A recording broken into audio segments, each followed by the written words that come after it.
love, peace, happiness, contentment. Virtues make our life better. Let us ponder on our virtues. Virtues for life.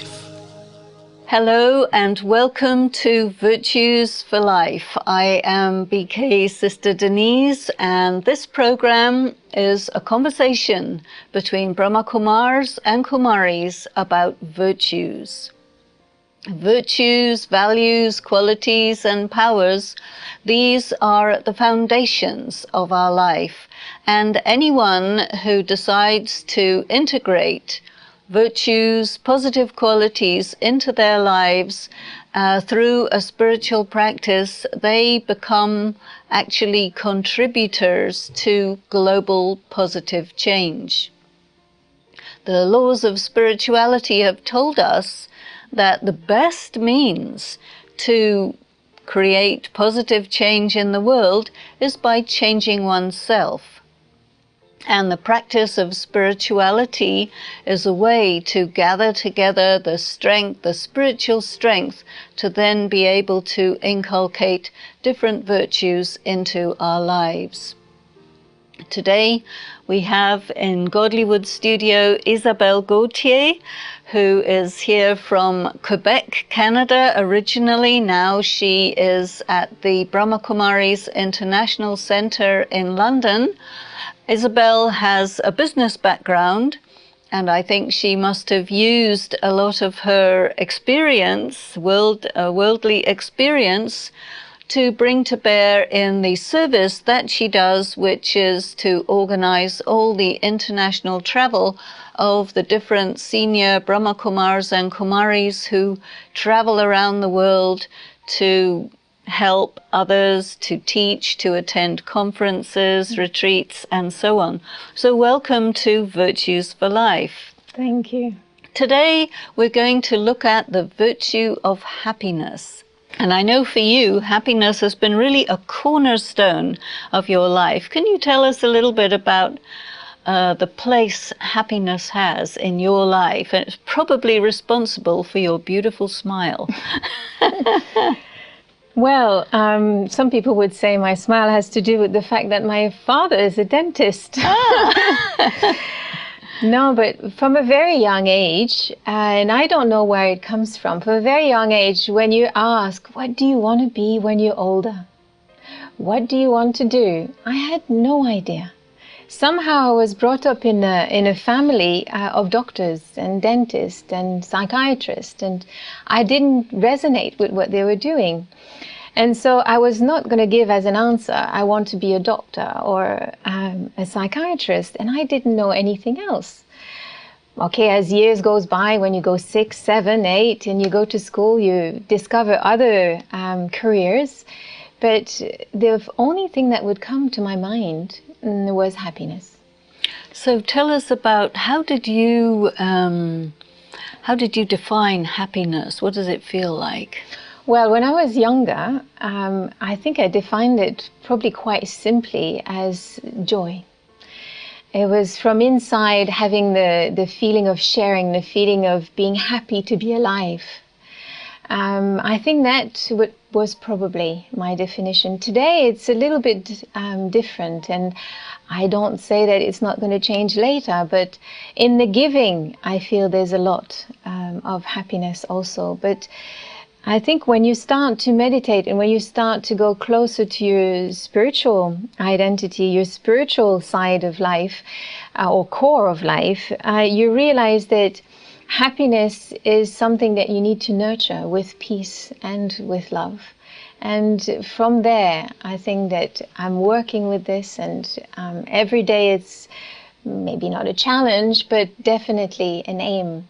That if I'm drifted by something that may come from inside, a mood or negative thinking or problem that I hold inside, or something from the outside, for me it's finish the day with a smile. Can I finish the day with a smile? Oh, that's a very nice practice. Are there some specific thoughts that you will insert into your mind to ensure that you remain with a happy approach, happy attitude? Well, the quality of my thinking definitely has something to do. And I think that as years go by, as meditators, you become better and better at catching a train of thought that leads you in the wrong way, or a train of thoughts that would lead you eventually into a stream of happiness. Because our attitude is definitely an agglomeration of your thinking. So if your thoughts are a majority of your thinking is positive and happy, then you'll have a positive attitude. And I feel there's a big connection between positivity and happiness. So give me some happy producing thoughts that our audience might be able to experiment with. Why should we be happy? There's so many bad things going on, you know. Well, I think that maybe from a young age, and definitely since live more of an introspective, introverted life, meaning from inside out, I realized that the smile in someone else, the happiness within me starts with me. And I'm known for smiling a lot. And it's, I would say, partly for my medicine for myself. And also, I see that a smile is so powerful that if I smile with a pure intent, not that I want to be liked or I want anything from you, but just a smile, it can change someone else's day. So it's not always the thinking, but I was told, I was asked to reflect once on a circumstance, imagining yourself in a tube or in a bus or in a train in a very hot day, where it's completely packed with people. You don't find a seat. There's too many people. You're standing the whole time. And people are coming on and off, and you wish they would come off more than they come on, but they seem to come on more than they come off. And it becomes more and more cramped. And then at one point, your stop is about to come and you're closer to the door. And when the door opens, a mother comes in with a baby child in her arms. And the child turns towards me and smiles. And I was asked the question, what will you do? And I said, I'll smile back. And I think it would be the response of everybody. But no politician, no great, I think, Mahatmas can actually have that power. That power of just, with the innocence, with the peace of the child, with the purity of the child, that smile is genuine and can change someone's mood. And it made me reflect and say that if I feel that the world is a difficult place, that the world is not right and this should change, and I come in this world with a face that says no, that says you're not right, that says you're not going to get me, I think I'm contributing to that world. And so it's about saying yes. And I think yes and positivity is very much behind my happiness. One of the teachings that recently has been emphasized a lot in the Brahma Kumaris is there's not going to be time to serve by talking to people or explaining anything, but you should serve with your face, a face full of happiness. What does that mean to you? Well, it means for me that not only physically I'm able to create a smile, but I'd say that the smile is much more in the eyes than it is on the lips. That the eyes of the child or the eyes of someone who's genuinely happy, they smile even more than the mouth. So your eyes are the windows of the soul. So the eyes show the happiness in the soul. What are you that much happy about that it can serve through your eyes and through your face? Well, I think that when I understood from Rajyoga that the soul is at its core a giving being. It's a source of everything that I've ever needed, but also it's giving. And if I am in the giving, I'm in a positive state. And when I'm giving, in a world where there's a lot of need, there's a lot of wants, when you are in a giving state, I think you get such a beautiful response from other people. But also it changes my own inner being. If I stop giving even by my thoughts, actually I realize that old habits that I have of taking from myself or taking from other people, they sneak in very easily. So about giving, I think it's not I want to give, it's not you need this at all, but really much more of I am a being of peace. I am, and I understand where I am and what I need to do. Just one thing I want to say about the happiness being actually founded on peace is what I'm realizing is that peace has come for me when all my deepest questions, even the questions that I didn't know I had, were answered. I think when the questions finish, you get such a beautiful, stable feeling inside. And that's what I would describe as peace. And I would say that we get that sometimes from elders. You know, you see a wise old grandmother who has lived a very rich life. And just by being with them, you don't even have to ask questions. You know that just by being with them, there's a contentment and there's a feeling of, I understand or I know. You don't need to explain to me why you're sad. You don't need to explain to me why this is happening. You just, I know. And I have that feeling with God a lot. I have that feeling that if I understand His words and I have the courage to put them into practice, that peace comes. Peace of being aligned with what I am and who I am. And the happiness comes via giving. Now, happiness is, from the point of view of the philosophy of karma, when you do a pure action, you experience happiness as a reward.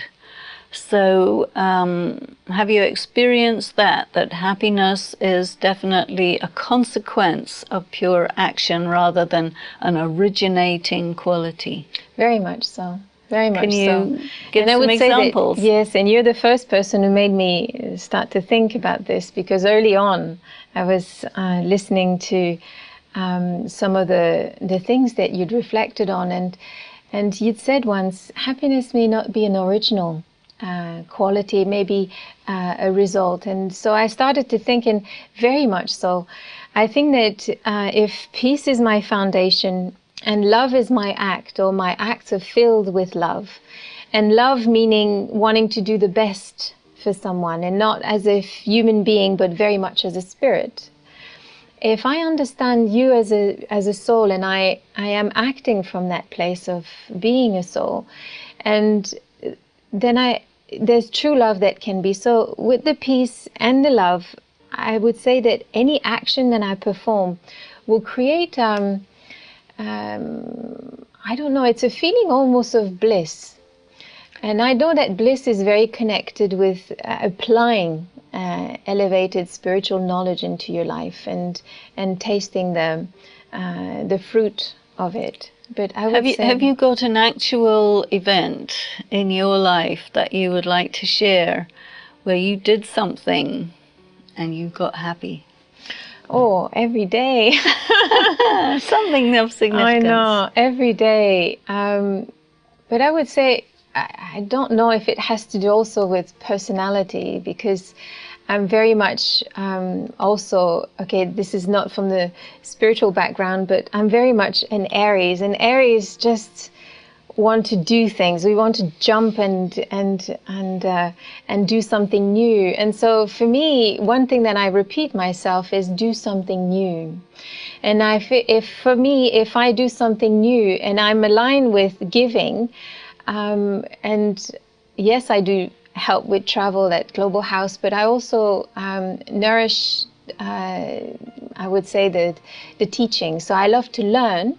And when I learn something and I understand something, and there's a chance to share that learning, happiness comes. And that relationship may be an old relationship where, the old way of relating could kick in. But if I bring something new based on something I learned that day or the day before, I feel happiness comes all the time. Do you think there's a connection between happiness and study? Very much so. Why? But study, yes.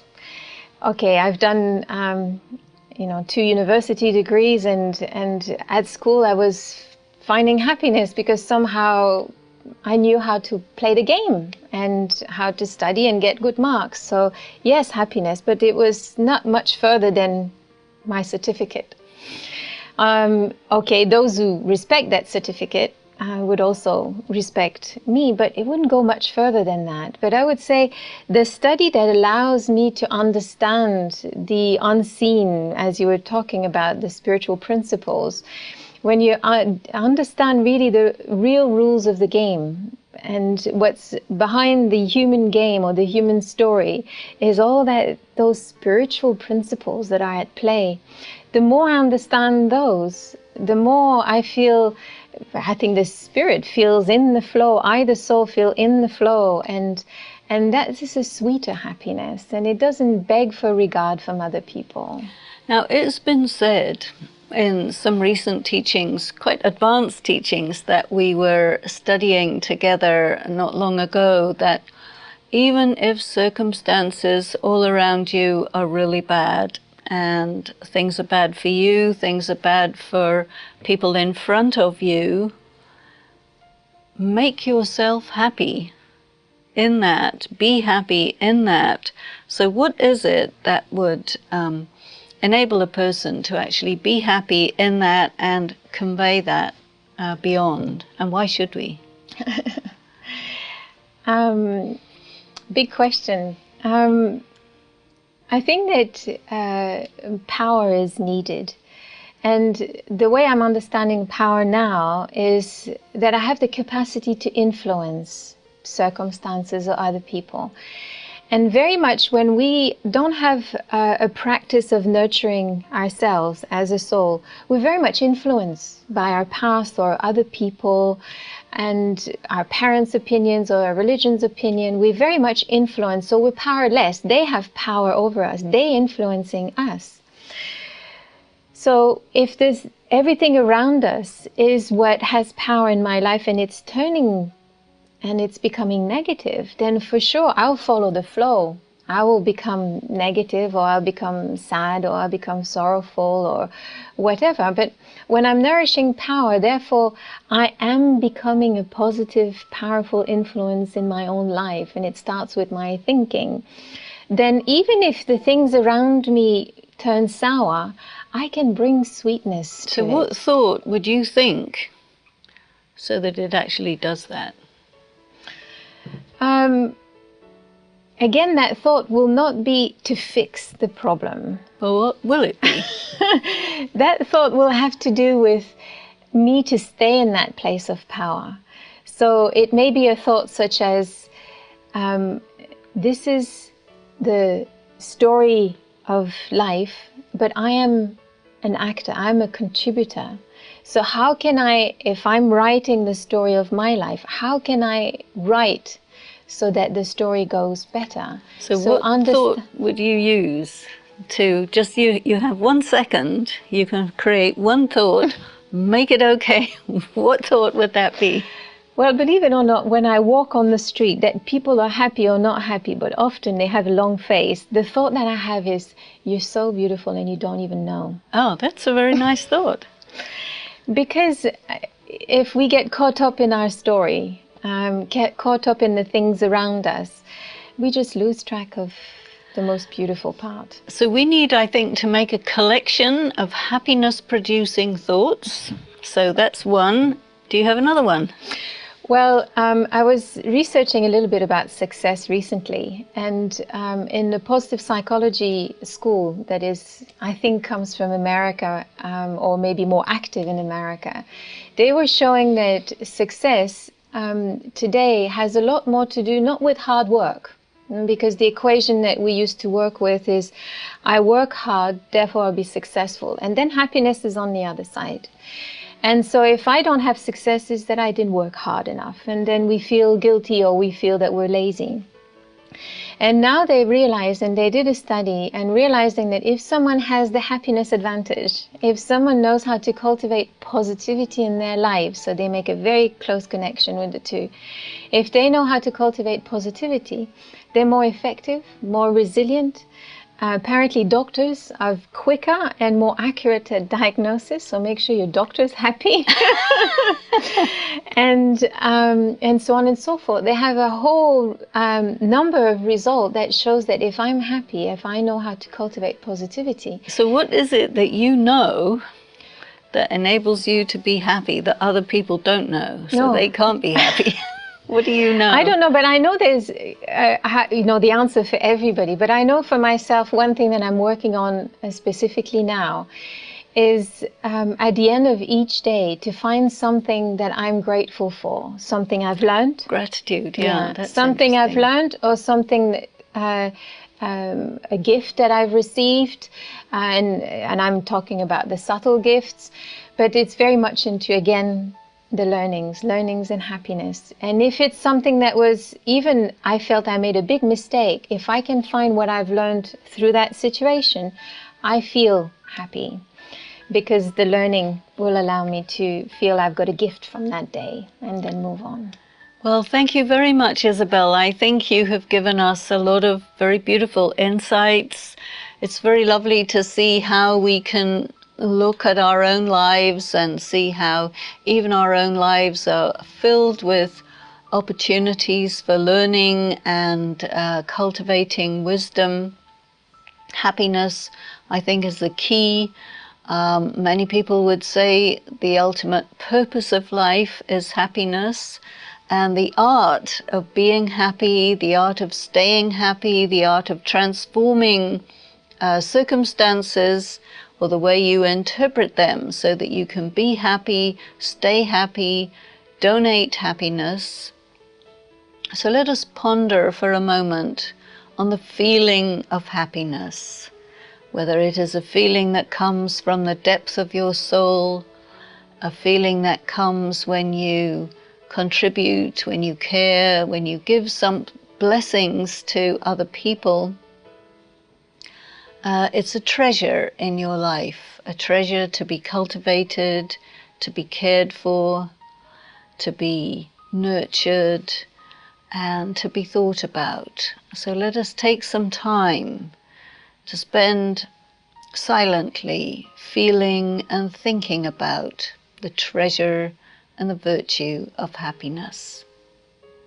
So I'd like to thank Isabelle Gauthier very much for being with us today on Virtues for Life, and thank all of you viewers for participating in our conversation today. Om Shanti.